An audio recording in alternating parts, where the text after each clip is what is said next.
Think it's cool enough in here? I think it really does feel good. Wide shot now, wide shot. I'm not going to live that one now. It's only going to get better.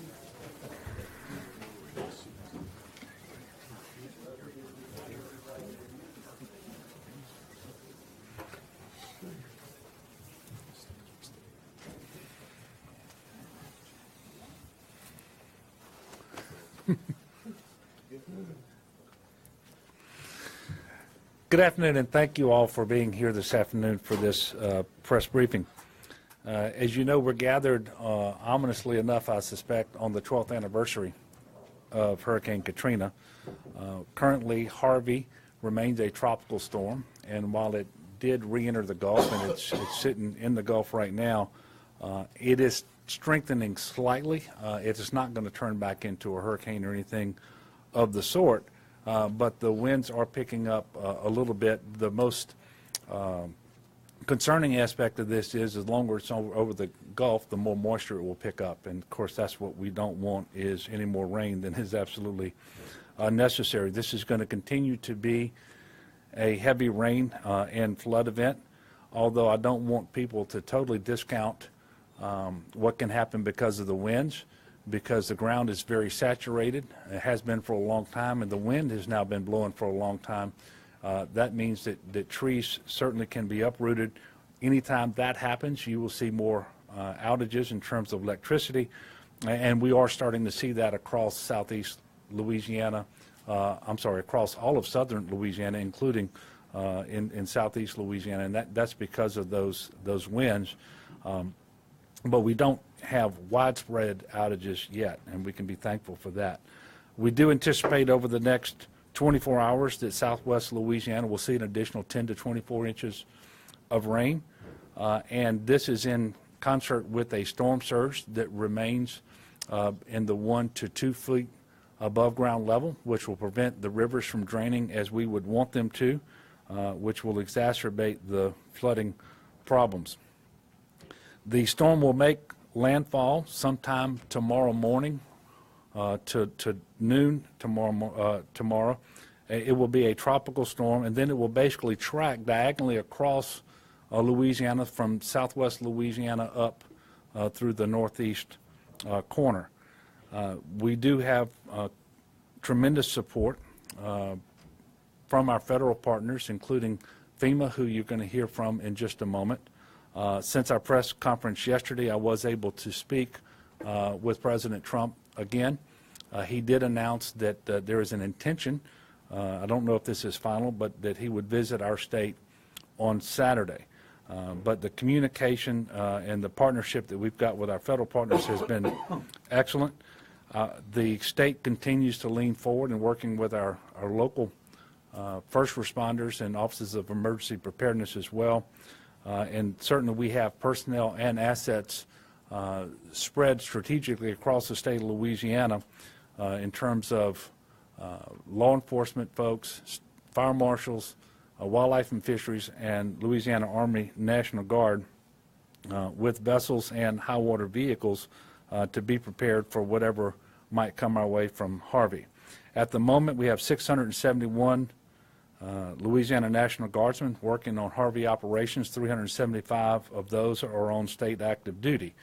The National Guard, with both high water vehicles and boats, in conjunction with the State Fire Marshal's Office and the Wildlife and Fisheries, did assist local first responders in Calcasieu Parish last night with rescues in 3 different locations across the parish, starting at about 6 o'clock last night, finishing up about 1 or 2 o'clock this morning, making about 500 rescues. We have 15 Louisiana National Guard soldiers who are on state active duty that are assisting in New Orleans by monitoring and reporting on the status of the various pumps in operation there. Last night, 269 individuals were in shelters across southwest Louisiana. 200 of those were people who were actually rescued last night as well. The Cajun Navy, as you all know, deployed to assist in search and rescue and has been producing tremendous results over in the Houston area. Earlier today, I authorized the state to provide fuel for them at the Louisiana-Texas border so that they wouldn't have to continue to search for fuel and take more time out of their operations than is absolutely necessary. 4 alpha teams from Louisiana Wildlife and Fisheries, so that's about 40 individuals with trucks and boats, remain in the Houston area, and they're partnered up with their counterparts in Texas, affecting search and rescue. Today there were 17 state office closures, and added to that list today were Terrebonne and Lafourche, and the state of Louisiana is tracking the parishes as they declare emergencies, and as they suspend school, then Jay Darden, the Commissioner of Administration, is making a decision about the state offices in those particular parishes. I do want everyone to stay informed and be patient and diligent. The storm is going to play out over the next 48 to 72 hours, and it has tremendous potential to continue to drop heavy amounts of water and to prevent people from going about their normal daily business in a safe manner. And that's especially if people are unmindful of the danger posed by high water on roads. And so I'm encouraging people again not to drive through water standing on roads if you don't know that it's safe to do so, if you don't know both the depth and the force of the current. I also would ask people to stay informed as it relates to road closures by visiting 511la.org. That's 511la.org. That is real-time information on road closures.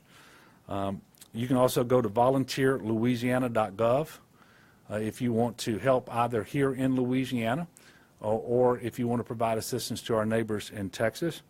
And then for additional information about the disaster and our response, you can go to emergency.la.gov. That's emergency.la.gov.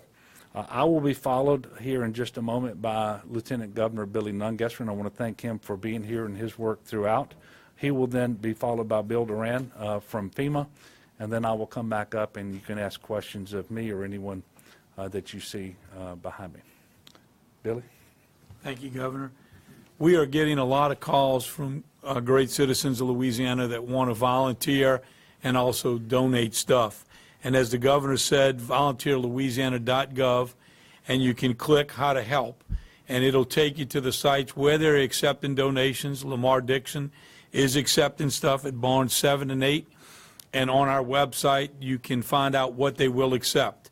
Obviously there'll be a time and place to ship that stuff to Texas, so they are limiting things that they will accept at this time. We'll be adding locations around across the I-10 corridor to make it more convenient to make donations as time goes on. And if you'd like to volunteer, you can sign up on that website as well, as we will need many volunteers both here in Louisiana to help those families that have flooded, as well as Texas. Thank you, Governor. Thank you. Morning, Governor. As the governor said, our hearts go out to the folks in Texas. We have a robust capability with FEMA there, supporting the state and local emergency managers in search and rescue and the activities going on there. But that does not diminish what we have in Louisiana. FEMA has an incident management team here at the state EOC, as well as we pre-staged equipment across Louisiana and Baton Rouge and Alexandria. Still a dangerous storm. It can bring flooding and tornadic weather. As the governor said, that we're not out of the woods yet. Listen to your local officials and weather warnings and watches, and maintain vigilance. And we appreciate partnership with the state. It's not their first rodeo. It's not ours. We're here for the duration. Thank you, sir. Thank you, Bill. Okay, what questions do you have? Yes, Governor, ma'am. speaking of this not being the first rodeo, we know that last year FEMA, no offense, did not fund Louisiana Spirit. This coming on the anniversary of Katrina and with everything that has gone on, what are we doing about mental health, ability for first responders, for residents to be able to have someone to talk to as fear and flashbacks overwhelm them? Well, I can tell you that Dr. Gee at the Louisiana Department of Health is working with all the various human service authorities to make sure that those services are as available as possible. One of the good things that's happened, and this certainly isn't the answer for everyone, but the Medicaid expansion has covered about 434,000 Louisianans over the last year and a half, and there is a mental health component to that, and so that treatment options are available to those individuals who are on Medicaid, whether it's through the expansion or the traditional Medicaid population. That's a benefit that's administered by the managed care organizations as well. And we're going to continue to work with FEMA and the federal government about funding for opportunities going forward. I can tell you that when it comes to funding, their hands are full based on the enormity of this disaster and the cost that are accumulating and the projected costs to come in the future, not just with respect to the response, but the transition from response to recovery and then the recovery itself. But you heard the President say yesterday that he anticipates a bipartisan effort in Congress soon to make sure that funding is available for this particular disaster. And while he was particularly talking about the effort as it relates to Texas, I fully expect that we will get our share of that funding as well here in Louisiana. Yes, ma'am. Can Secretary Massey come up and talk a little bit more about what the state's doing for the Cajun Navy? What the state is doing for the Cajun Navy? Didn't you say yesterday they were Yeah. coordinating them and helping Well, them? yeah, and I don't want to overstate it. We had to have someone designated who would interact and communicate with the Cajun Navy so that we would know what their plans were, but also to try to coordinate it so that they didn't just show up in Texas at a place that wasn't expecting them, and that they could get the best routes into Texas. And he has been doing that, but we were actually able to, I was actually able to talk directly with some individuals of the Cajun Navy this morning, and that's when they had requested that we make fuel available to them. We're actually going to do that through a fuel truck that will be made available through the Department of Agriculture and Forestry, and I've got Commissioner Strain here if you've got any additional questions about that. But the coordination is not so much that we're in control of what the Cajun Navy is doing in Texas. We just want to make sure that they're talking to the authorities in Texas so that their efforts can be coordinated so that they both don't get in the way, but also so that they can do the most good. And by the way, by all reports, they are performing very, very well, and their services are invaluable with the rescues that they've been making. And I can tell you that the folks in Texas, both the government officials and the individuals in Texas, are very, very thankful for them being there. Now, if you still want to talk to either the secretary or to the commissioner, we can do that. Okay. Thank you. Yes, sir. Governor, you mentioned yesterday that there were a few Texas residents who had been staying overnight in shelters within Louisiana's borders. Any developments on that as far as whether there are more Texans now staying on board here in Louisiana? Any officialized plans to help out? Yeah, we just have the one family. What I can tell you is that we have offered to stand up shelters specifically for individuals who would be transported out of Texas so that they could be housed in shelters in Louisiana, particularly in North Louisiana and the Shreveport area. I know that request is being considered by the authorities in Texas. We expect a decision on that in the next 24 to 48 hours as to whether they're going to take us up on that offer. But we are planning now as if they will so that we'll be able to execute that mission should they choose to take advantage of that opportunity. Yes, ma'am. Governor, we know that the recovery from last year's floods is still going on. The state hasn't received its full request for money from Congress that it was seeking. How does the president speaking to recovery aid for Harvey, how does that play into the state's chances for, I guess, additional flood aid? Well, I mean, it's too early to know, and you're not talking about damage that we're we are seeing because of Harvey. You're talking about previous damage. Well, anytime, this is historically how it's worked in the past, and assuming it works this way going forward, anytime you have an appropriation by Congress for disaster assistance, for example, through the CDBG program administered by HUD, whatever unmet need has been demonstrated to HUD and that they accept is taken into consideration in that next appropriation.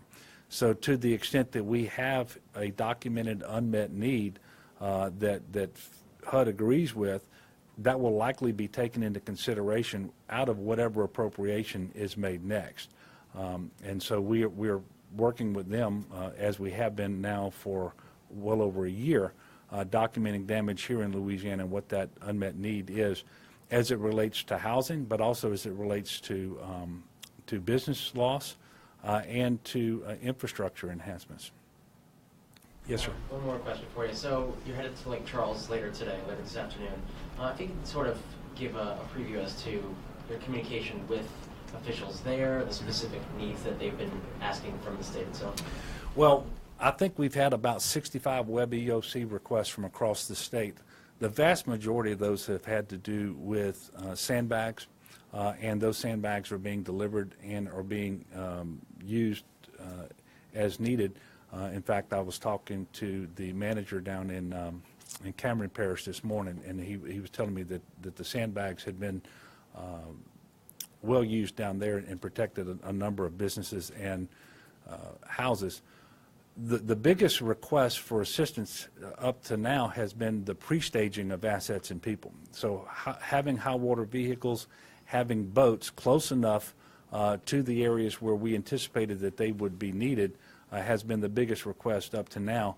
Now, however, that we've gotten into the actual search and rescue mode in Calcasieu Parish, at least last night, and anticipating some additional need for that, this opportunity that we're going to have today to meet face-to-face and talk to these local first responders and these directors of the Offices of Emergency Preparedness, the sheriffs and other law enforcement agencies in southwest Louisiana, I think will be invaluable. And that's why I'm taking the leadership team with me, including Colonel Wascom from here at GOSEP, but also General Curtis from the National Guard and Colonel Reeves from the State Police as well.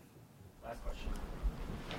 Governor, you talked about the shelters being available for Texans, but with this storm expected to cross from southwest Louisiana to northeast Louisiana, do you anticipate that those shelters will be needed for any of our own residents throughout this, and you're keeping them available? Yeah, the shelters that we're going to make available to Texas, we do not anticipate that we would need, and we have tremendous sheltering capacity. For example, in Repeats Parish, that facility can easily accommodate 2,000 people that would be available for folks from Louisiana, and we have much more capacity than that up in central and north Louisiana in Monroe, for example. So we're not doing anything that will jeopardize our ability to make sheltering available to Louisiana citizens, but we are trying to be good neighbors to Texas and understanding that we have this additional capacity and they likely have the need. We're going to make that available to the folks in Texas. I want to thank you very much for being here. We anticipate having another Unified Command Group meeting tomorrow here at GOSEP at 1100 hours. It'll be followed similarly by another press conference. Thank you. This guy's in the back. He started occasion 8. Yeah.